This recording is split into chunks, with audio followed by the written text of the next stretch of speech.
Welcome, everyone. Anin, bienvenue, and welcome. My name is Farah Wadia, and I'm a member of the webinar team and a grade 7-8 teacher in the Toronto District School Board. It's my pleasure to be able to host today's webinar on environmental racism in your backyard, part 2. I thank all of you for being here today for what is an incredibly important topic. Many of you were with us for the part 1 series last month, and for those of you who weren't, you can find the webinar posted on YouTube under the title Environmental Racism in Your Backyard. These learning series are offered by the Toronto District School Board and OISE, the Ontario Institute for Studies in Education at the University of Toronto. So just before we begin today's session, I'd like to introduce some key members behind these webinars.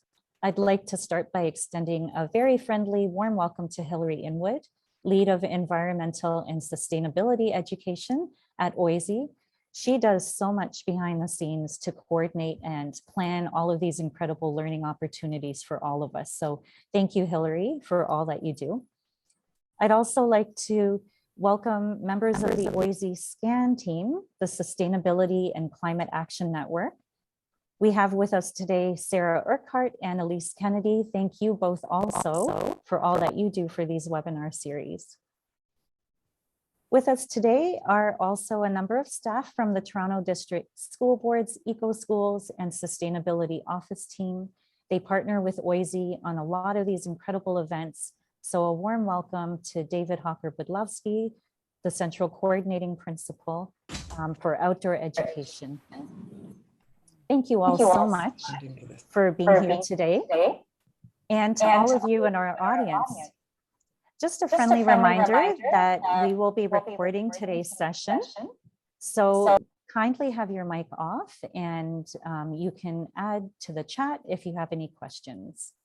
I'm so happy that you could all join us here today for part 2 session of Environmental Racism in Your Backyard. If you're just entering the webinar now, please take the entry poll that you see on the screen and let us know a bit more about yourself. And to continue with today's agenda, we will begin with a land acknowledgement before hearing from our wonderful guest speakers, Stephanie Hall and Alicia Roberge, whom I will introduce to you shortly. Following our guest speakers, we will share some information with you about upcoming courses, webinars, and events that you may be interested in attending. We've been featuring the work of Indigenous artists along with the land acknowledgement at the start of our webinar series. Today, we'd like to feature the lovely work of Luke Parnell. Luke Parnell is Wilp Laxgeek Niska from Genox on his mother's side, and Haida from Masset on his father's side. His artistic practice explores the relationship between Northwest Coast Indigenous oral histories and Northwest Coast Indigenous art with a focus on transformation narratives. Parnell's artworks contain traditional and contemporary symbols influenced by art theory, pop culture, Instagram, comic books, and Indigenous issues. In this piece titled Neon Reconciliation Explosion, the artist built and carved a traditional Northwest Coast house front, and then invited 55 community members to paint their own impressions of reconciliation in bright neon paint. Luke's contribution, by contrast, stands stark at the center of the work, an unfinished lumber doorway marked with the initials TF and CB in memory of Tina Fontaine and Colton Bushi. We acknowledge we are hosted on the lands of the Mississaugas of the Anishinaabe, the Haudenosaunee Confederacy, and the Wendat. We also recognize the enduring presence of all First Nations, Métis, and Inuit peoples. While this is the TDSB's land acknowledgement, we realize it is just a starting point for all of us, and there is still a lot more work for all of us to do towards decolonization and reconciliation. So at this time, I'd love to introduce our guest speakers for today's webinar, Stephanie Hall and Alicia Roberge. Stephanie Hall joined Forest Valley Outdoor Education Center in 2019 from an ACL position of Geography and Environmental Leadership at East York Collegiate and 15 years of teaching geography within the TDSB. Stephanie's interest and passion for critical environmental education was fostered throughout the Master in Environmental Studies program at York University, in addition to a graduate certificate in environmental education. So impressive. Stephanie works to engage youth in understanding patterns of power dynamics in the context of environmental issues and hopes to continue place-based and garden-based pedagogy to support students in becoming agents for social and environmental change. Alicia Roberge is a secondary teacher with the TDSB. For the last 4 years, she's been the hybrid teacher coach for geography, using data to examine inquiry around climate and environmental justice. Where her students live and learn has been at the forefront of her teaching. Alicia centers play-based and experiential learning in her classroom. Using application tools such as ArcGIS, her students practice the transferable skills necessary to become their own agents of change in the environmental justice movement. We look forward to hearing from you both. Welcome, Stephanie and Alicia. Thank you very much. Yeah. Okay. Thank you so much for having us here today. And thank you very much to Sylvia Denton-Carroll, who has invited us to participate in this series. And it's an honor to be able to share our experience with the group today. So thank you. On our slide here, you can see the bit.ly link, which will lead you to our slide deck, which is there for you and all of the resources associated with what we're sharing today. And there's also a QR code, which will bring you to the survey link many of you have already submitted. So if you haven't yet done that and you would like to lend your voice to our data collection today, which is part of our overview, you can feel free to do that now. And today what we're aiming to do is to provide some tools and geotechnology to engage students in the important work of addressing environmental racism and encouraging environmental justice. So I'll just take a moment to situate myself in all of this. And I too wanted to use Christy Belcourt, a Métis artist who is in Canada, for something beautiful to look at as I tell my story. And Christy Belcourt uses art to engage in conversations and to invite people into the intricacies of the ecological relationships. And this work particularly speaks to me. I was born in the Niagara region. And so a lot of the species that are beautifully illustrated here are ones that I have grown to know well and continue to know well at Forest Valley, which is such an absolute joy to be able to have that as my workspace and have the land as a classroom, so to speak. So growing up in Niagara to settler parents from Western Europe, Italy and Austria, I grew up in a rural area, and my mom had a big, beautiful garden, and being very far away from neighbors and friends, that garden and the surrounding forests were my playground, and I spent a lot of time there. And it was a big privilege to be able to have those interconnections, and it certainly shaped my ecological understanding and my relationships and my care for all of these creatures. And it developed my interests in environmental issues, which eventually led me into, environmental studies at York University, bachelor's and eventually a master's degree. All of these experiences have shaped my teaching, and I do want to share that something very profound, an experience that I had in my last year of high school, and a relationship that I built working together with educators in the Dominican Republic. So in my last year of high school, I began to participate in an international excursion to the Dominican Republic led by Juan Rivas, who was doing his master's at U of T and thought it would be an amazing learning opportunity to invite Canadians to the Dominican Republic to look for parallels about the impact of colonization, globalization, and learn from our respective social movements together.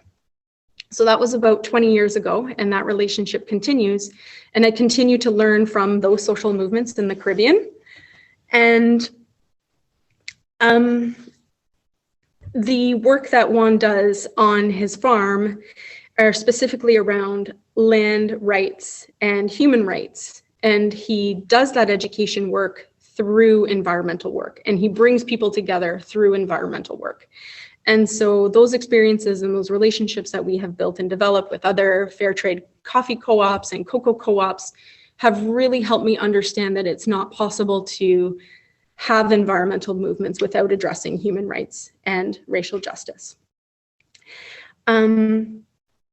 So I often bring these understandings into my classroom. And I also think that these things need to be central in environmental problem solving and also integrated into our understanding of environmental action, including through environmental clubs, action projects, and in our curriculum. So for me, thank you very much for inviting me today. For me, I've been very privileged in being able to travel the world from a young child. So I've lived in places such as China and Benin and Brazil. And in these places, the knowledge, the stories, the information I gained from that was very impactful to my pedagogy today. Listening to people describe their communities as and how those communities have changed over time and how they've been impacted by climate change. How where I lived had that buffer, they didn't have that buffer to protect them from climate change.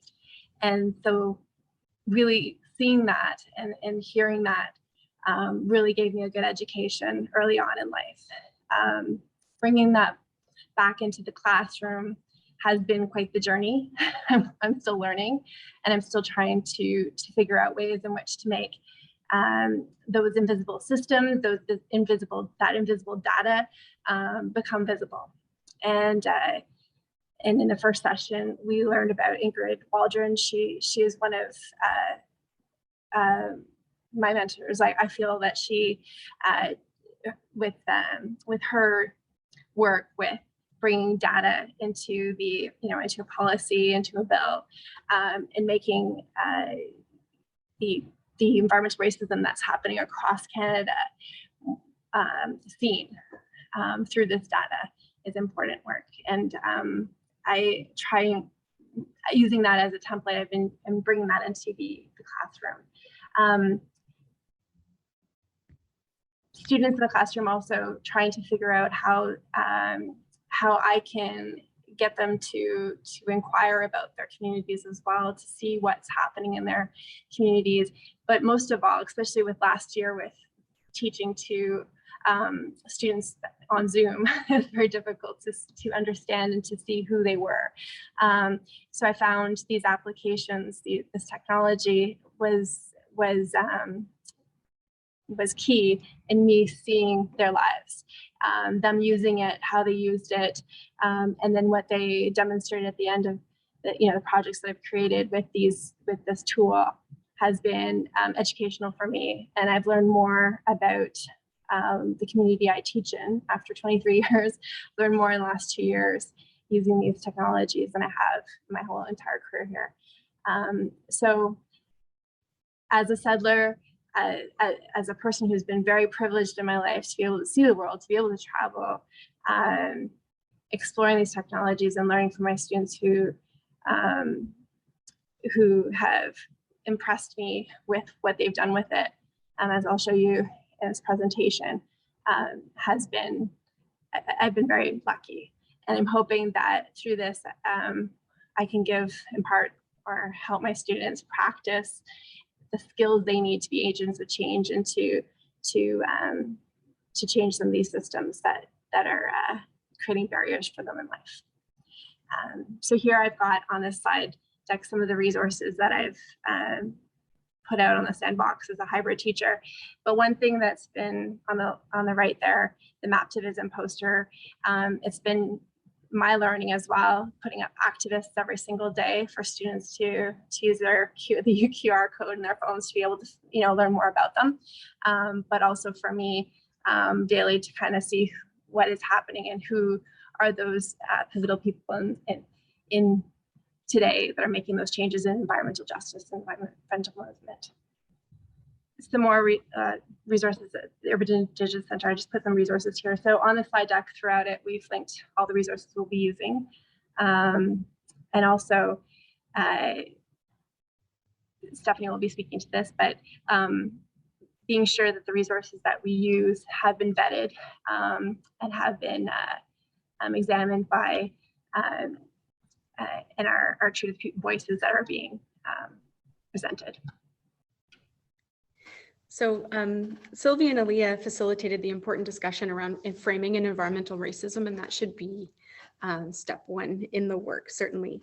And what we aim to do is to build on that framework and to use these tools like ArcGIS, Survey 123, story mapping, and the mapping as tools in our classrooms to shine light on local activists and to highlight community level action as a way to engage and empower students to get involved, to learn more that celebrates grassroots activism and community knowledge and power, meeting the needs of communities themselves. So to recap, Dr. Ingrid Waldron defines environmental racism as disproportionate location and exposure for Indigenous and racialized communities to contamination from polluting industries and other environmentally hazardous activities. And Dr. Waldron also identifies the intersection of race, class, power, and it's also representation in decision-making roles. It's also about the power dynamics of who is listening to the voices of resistance. And there are always voices of resistance. So a few of the things that we take into consideration when we're doing some of the work, if you could go to the next slide.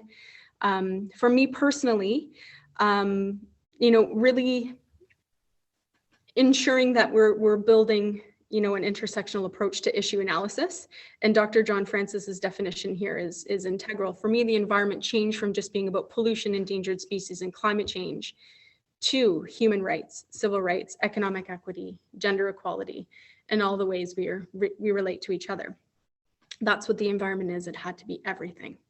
And so some of the guiding principles that I use in my pedagogy are first, in choosing materials, also referring back to the TDSB or other boards, culturally responsive pedagogy toolkit, is to ensure that dignity comes before all else. So when you're choosing your images, when you're choosing your statistics, case studies, and information, evaluate if there are blind spots. And if you're telling a dignified story of communities that are being that are part of the content. I also remind myself that framing a community as deficient is not appropriate, especially when I'm discussing communities for which I'm not a part. And as educators, we're providing opportunities for students to make their own meaning and draw their own conclusions, and that's a lot of the power of the data. And we can allow the students to draw their own conclusions based on their lived experience. And then, of course, ensuring that individuals and organizations who are highlighted in the activism are representatives of the communities that we're investigating as well. And so, avoiding sort of a development paradigm where an outsider would be advising. And this is, a common narrative that we often see in the global environmental movement, that perhaps positions Western science or Western solutions to environmental problems. So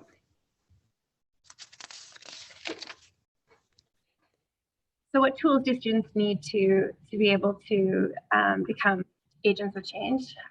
Well, to start with, we'll start with what we would do in the classroom and what I've been doing in the classroom, and Stephanie as well, is first exposing them to data from global to local, looking at the Sustainable Development Goals. One interesting thing about the Sustainable Development Goals is before they were the Millennial Goals, and they didn't measure the success of each of the goals. And so in that, they realized they failed. So in the Sustainable Goals, they do use data to show that change and to show how each of these themes are being addressed.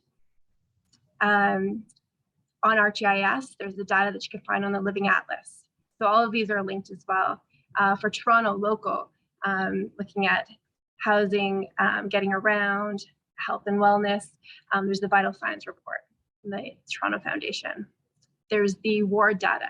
So on the ward data, you can look at your community's ward, or in my case, in my school, there's two wards, and see what the demographics of the community are. Moment, sorry, Lisa, that the ward data and all of these things are very much linked to the grade 7 to 9 geography expectations, but there are so many ways to integrate this into multi-levels, right, from primary and junior examples as well, that you can link in for, socioeconomic indicators of health and all sorts of connections that you can make there. So exploring this data and using it in combination, and having maybe just the students look at the data and create their inquiries from it, but seeing what is out there right now. And then finally the Climate Atlas, which recently now has a lot of information. They have a new set for Indigenous knowledge on climate change, which is on there as well. So assignment that I've done here is at Maptivism. So we'll be exploring some of the tools I use in this. We're not going to be able to go into great depth with each of them, but if you are interested, anytime, reach out to Stephanie and I will show you, give you more examples of it. But here, this is linked as well. So if you'd like to see the assignment, you can. The Maptivism assignment, we use the application tool Survey 123, and I will show it to you after I show you the deck first. But in it, students will be creating 5 to 10 survey questions, which they will revise over time. So they will be creating several different surveys, and they'll be editing those surveys with their peers. So looking at those questions and really looking at questions that may start off as surface level questions will get really more in depth as they work with their peers to edit them. Some questions that you might want to start off with your own survey and have students go and do a tour within their communities are here. From this, students will start to think about to get more of an idea of some things that they're particularly interested in and that they would like to learn more about. But really what you're looking at is really getting students to think of what data is missing, what is not there. In all of the different data sets that we just saw, what information is not there and what is needed to be able to make that change. This is just I'll be showing you these steps right now, but if you need to refer to this later on, you can see how to get onto Survey 123. Once the data has come in, and we'll be showing this in a second too, it'll analyze that or bring that data all together, and we'll show it to you in charts, word clouds. But this particular one here is one where my students did a project on the bridge, and I'll show that to you in a second too, where we've got about 100 survey responses, and from those survey responses, we're able to see what was important to them. And we see that, making the bridge wider is one of the biggest comments that was made on that survey. Then finally bringing that all together in a story map. So using a story map as that assessment tool in the classroom that has many different entry points, where you're not creating a whole bunch of different assignments. You're creating this one assignment where students can model their work for each other, where they can try out things that they normally wouldn't try out, where they can practice and take risks. So take risks where they wouldn't maybe do a podcast. They can do a little video recording of maybe 2 sentences if they're very afraid of that and try it out. and explore those different ways in which to demonstrate that. So again, this is the final assignment that I would have at the end of the semester. You can look at that there.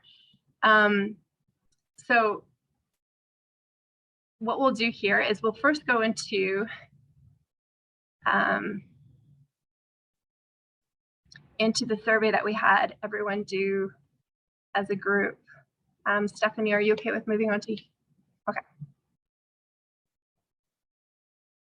So the survey that we sent out that was at the beginning of the presentation is here. So we got 25 responses for today. When we analyze that data,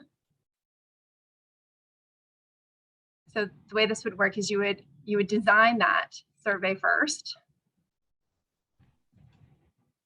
And the way you would design it looks like this here. You can choose from a sample of questions on the right there. And when students wanted to get their survey out, they would just have their friends use their phone and then the camera, and then using the QR code. And you could try it right now if you haven't already to see, and it would come right up on a browser page. So once someone does the survey, you'll see it automatically come up. So in live time here, and you'll see how many results you have. And we wanted to give a variety of questions so that you could see what might be possible that you might want to use with students, or then model then for students to create their own questions. So all of these that were laid out are just examples of the types of questions that and the ways that you can organize the data that you can collect in a school community. So students can play around. So this is all done automatically, but they could play around how they would like to see that data. And then they can also use any of these charts or graphs within the story map at the end as well, to inform what they want to recommend for change in their community. The word clouds are great. The students really love them. So if they're bringing together a whole bunch of different responses, they can really see here what we want is green, walkable, safe, and welcoming. Okay, key themes. For the group here, these are some of the indicators of a livable community there. So I'll just kind of browse quickly through it. Okay. Once we get to the data, so to use that now, how do we look at that spatially? We would then use this map here. So to use it, you would open it up in Map Viewer.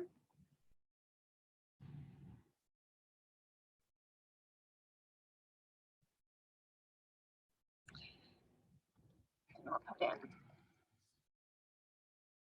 And we can see here, everyone in the presentation today, what schools you teach at. So we can see quickly and easily a map showing the distribution of teachers.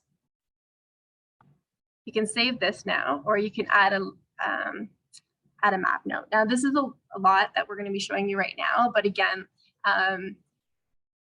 these are things to play around with, and students, they're savvy these days, and they're going to be able to really get through it really quickly, and they find it very fun. So you can add a map note to it, but for now, what I'll do is I'll just save this here.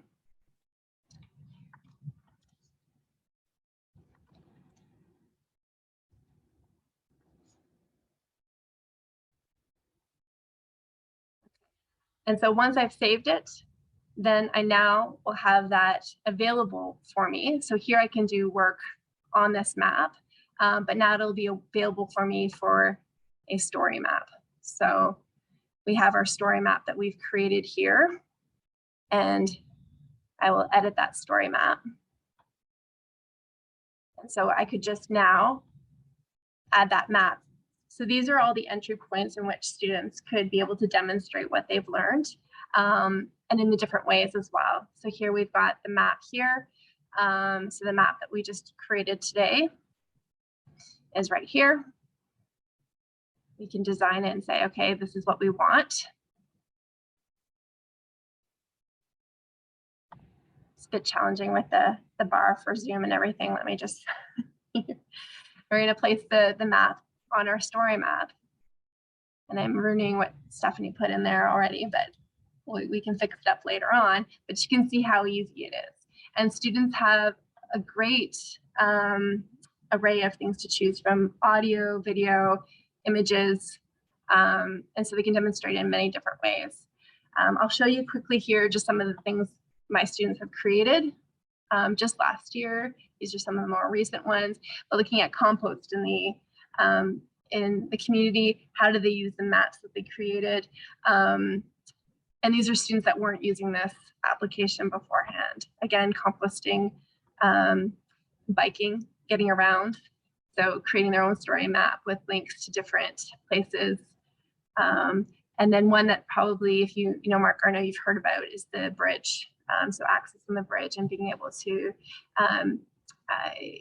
get around or get to school, both, going to and from, without being able to, distance yourself with COVID as well.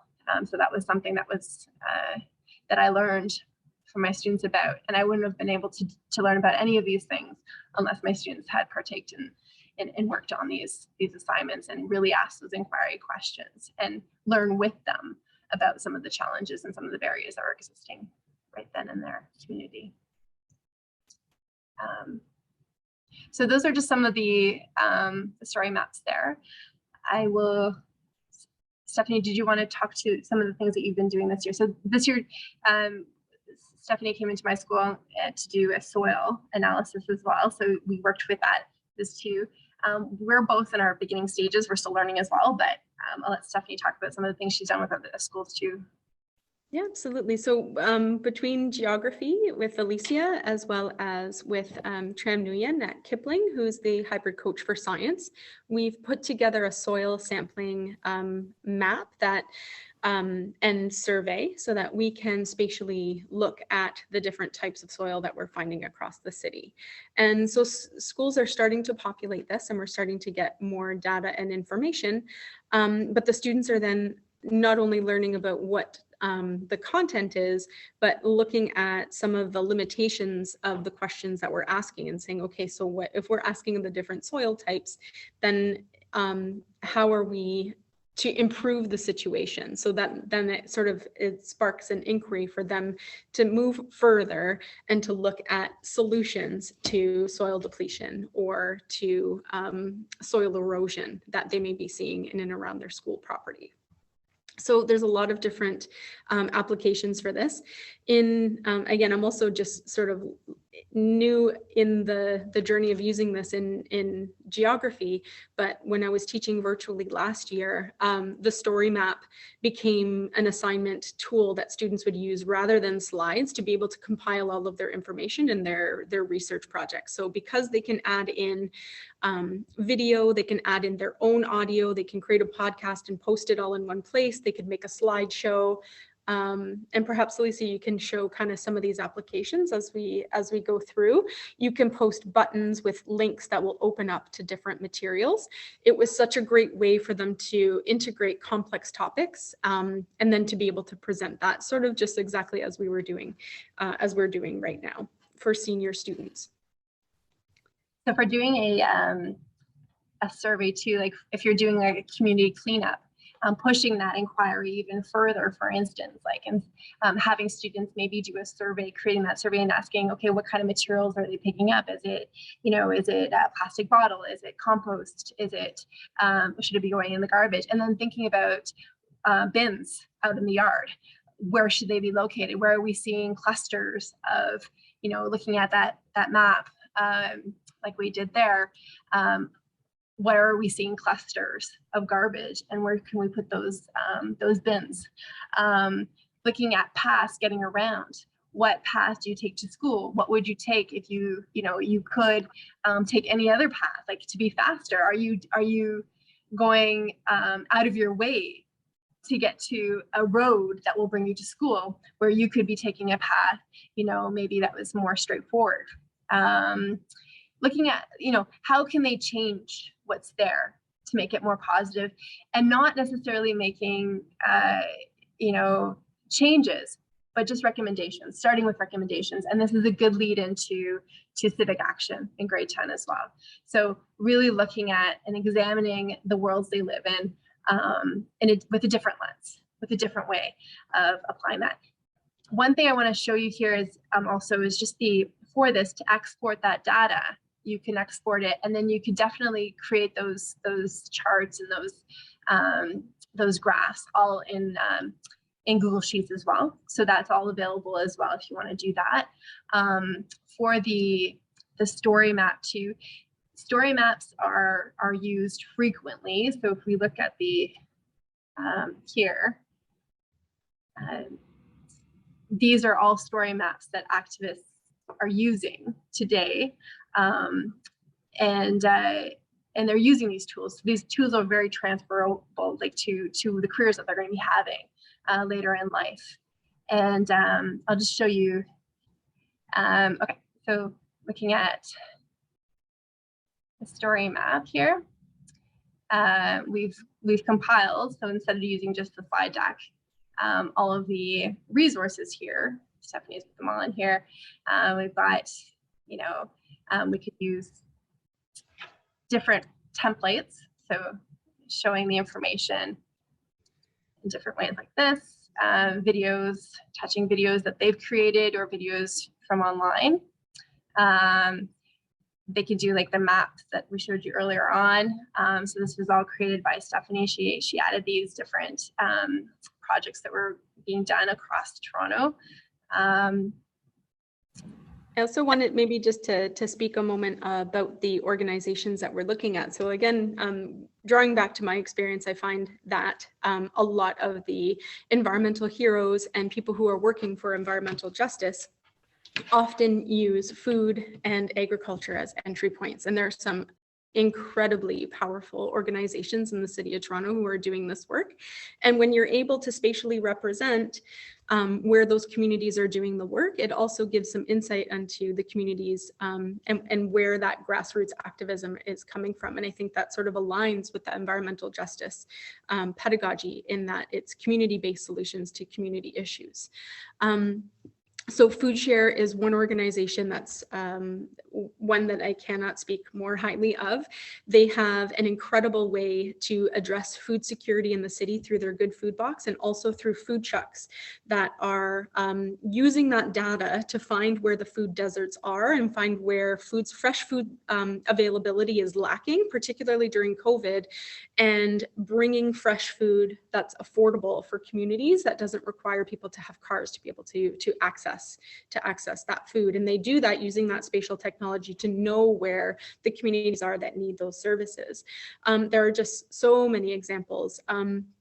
The African Food Basket is also in North York, and they're also collaborating in international communities. So if you follow them on social media, you'll also find that they're working in conjunction with food security organizations in Detroit in accessing land and space to be able to address food insecurity there as well. So a lot of these examples have just so many incredible opportunities for youth to get involved, to learn from, and to see people leading environmental justice initiatives in their communities. This one here, the Funnel Farm, that is one that's near my school. And so right now they're using our greenhouse to grow their seedlings.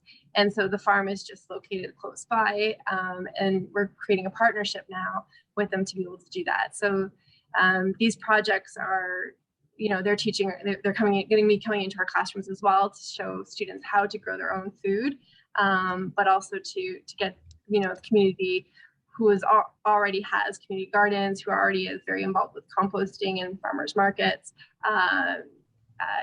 getting them even more and working together with them even more. And the school's becoming that hub, that community hub.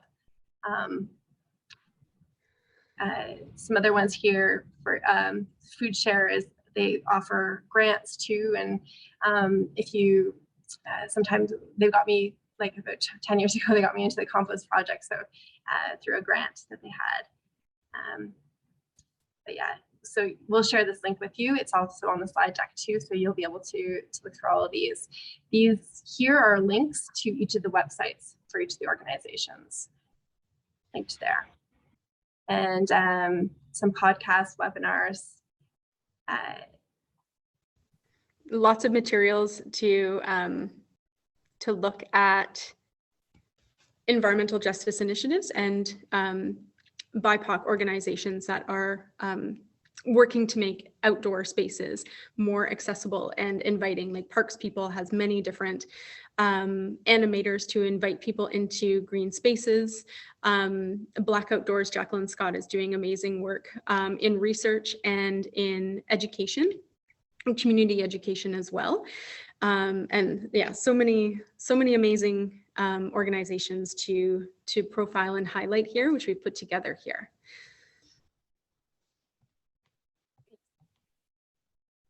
I'll just share the link to here. Yes, are there any questions or any? I know we've kind of done a lot here, but the work is fun, and just remember, it's practice for us too, and taking risks is for us as well is really important. And for me, like in the classroom, just not being afraid of making a mistake in the classroom and letting the students, explore it and really playing with it. That's the big thing. Really, like that play-based work in the classroom is the most fun for me anyway. So it takes away that fear of failing and not using it instead as constructive for them to, for all of us to get better. So well said. Sorry, Stephanie. Oh, go ahead. No, go ahead. I was just going to thank you very much. And I didn't mean to cut in. Go ahead. I was just going to address one of the questions in the chat. So the age and grades that this is maybe best suited for, what I would say maybe junior to intermediate and senior. But that doesn't mean that it can't be used in the primary grades. And I also find that this may be a really interesting and different way to provide information to students or some instructions for students in the younger grades. But perhaps junior, intermediate, and senior might be best for the inquiry and the development in the use of technology. But that's not my area of expertise. I don't know if anybody has any other opinions on that. Aaliyah, for yours as well, the student survey, I would start with a map to start, just mapping out you've asked where should you start. I would start with looking at the community, looking at like where they live, and then having them just maybe do something simple like their favorite restaurant or their favorite place to walk or spend time in their community, mapping that and then moving from there. But it definitely has to be very small, like micro lessons on each of these, and then bring them together at the end. But it's definitely, I think, yeah, it's suited for grades 5, 6. Like it wouldn't be as complex for the end there, but definitely if you break it and scaffold it, I think definitely you could do it with younger grades. I apologize, Anne, sorry. And David has just put into the chat that some staff are using survey 123 right with the primary students. So wonderful connections with data management as well. We have another question here from Anne. Have you shared these story maps with the broader school community? Yes, and some of them were used, like for instance, the bridge project. That was something that was shared with the community, and that kind of grew into something else bigger. And now we're going to be having some work done on the bridge. So amazing. And Elise has asked, can you generate maps from fictional places too? Like if you wanted to use this in a language arts or English class to explore a made up setting? Yes, so you could bring in a map from a different site, or you could use an existing map and then do a map layer on it, creating it, like making it another fictitious area.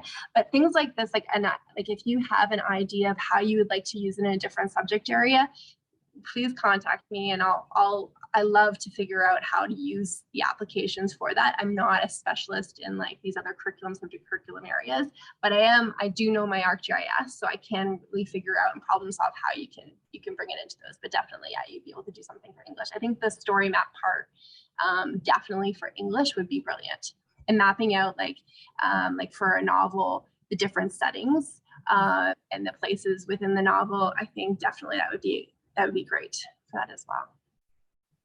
Wonderful, thank you. And if there are any other questions, someone is asking for a clarification for survey 123. And also, is there PD available specifically for ArcGIS? Some people haven't used that before. So for ArcGIS, you could get PD from Esri, so they do have theirs. As a TDSB teacher, I do offer workshops on ArcGIS. I do usually for geography teachers, but definitely I've been doing, for science teachers as well. So contact me and I'll show you how to use it, and we can explore it together. That's really kind of you. Thank you. Yeah, absolutely too. And it's been used a lot in outdoor education schools programming for the water testing, also biodiversity surveys.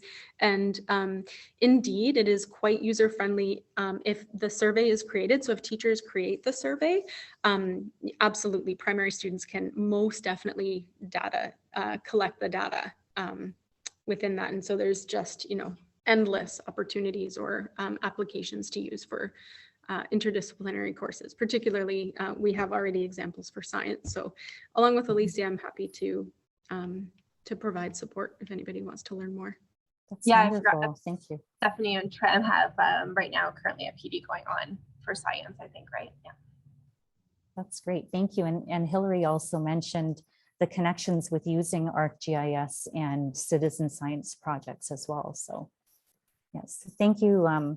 Thank you so very much, Stephanie and Alicia. It was such an informative presentation. It was an excellent workshop, and your message is so inspiring, really. And I love all the practical applications you shared. Thank you for reminding us that dignity comes first. And it's important to give our students these opportunities to draw on their own conclusions and think about whose voice is missing. It makes the learning so much more powerful and authentic. And thank you also for introducing us to all this technology that we can bring back into our own classrooms. So fabulous. I appreciate that. Just before we conclude, I'm just going to continue to share my screen, let you know about some upcoming events. So as of April 16th to June 16th, we have our spring courses coming up in our AQ ESE, Environmental and Sustainability Education. Part 1 will actually be taught by myself. So I'm really looking forward to that. On May 2nd, Counting on Nature, Taking Math Outside. Please join us for that webinar if you can. And please do save the date for a special event coming up on June 14th at 4 p.m. Information will be out soon about that. If you'd like more information for these or any other events, please do visit TDSB Eco Schools and OISE ESE websites. You can follow TDSB Eco Schools on Twitter and Instagram. Just search for the handle at EcoSchools, TDSB. And on your screen now, you should be seeing a feedback poll. So if you could kindly just fill that in before we wrap up, we'd love to know if this webinar met your learning needs. Stephanie and Alicia, thanks again for everything and for such an informative webinar. So thank you everyone for joining us today, and we hope you have a wonderful evening. Thank you so much for having us, and please do not hesitate to reach out if you'd like to learn more or just want any guidance on learning any of the applications. It's a great tool, so we're happy to help. That's wonderful. I know I'll definitely be in touch. Thank you.